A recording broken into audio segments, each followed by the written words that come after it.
So, as we've continued to work in our neighborhoods, we've continued to identify needs. And one of the most overwhelming needs that is becoming evident to everybody is the homelessness and the addiction issue within the south end of Louisville, as well as all of Louisville right now.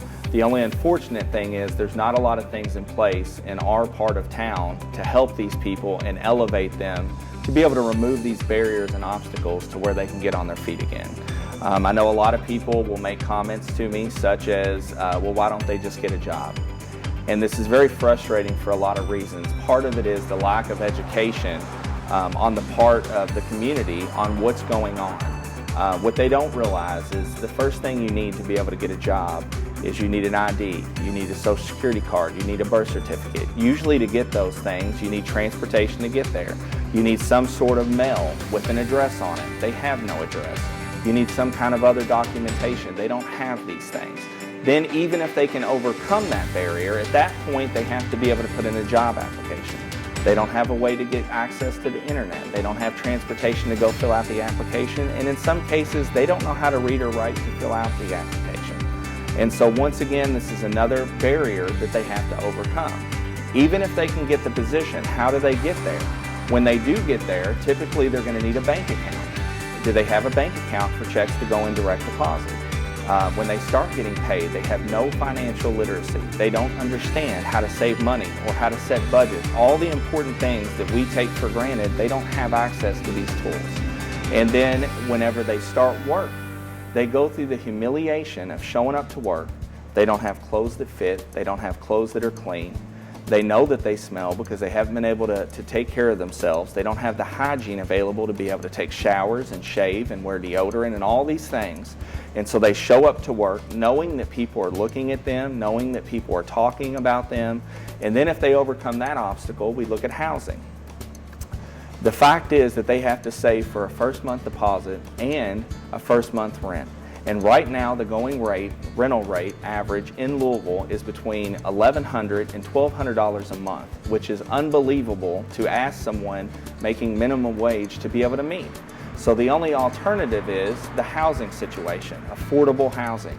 Right now, Louisville estimates that we're 31,000 units short for affordable housing. So now we have people that maybe finally do get into housing, but they're barely hanging on, and they still have no support system. So what happens when they get sick and they have to miss work? What happens if they get laid off? What happens when their car breaks down? Now we see them go back into homelessness once again after they've worked their way literally out of the gutter.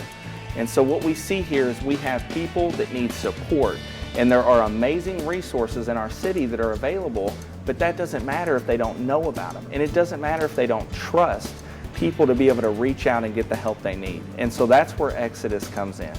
Not only do we go out and meet basic needs, because we do, but then we also build relationships with them. We build trust with them. And with that trust, we're able to reach out to other partners, because we do have amazing partners in our city that are doing great things. We reach out to them, we're able to connect the dots, and we're able to walk alongside them as they go through this process so it's not so overwhelming. And we try to encourage them in the meantime.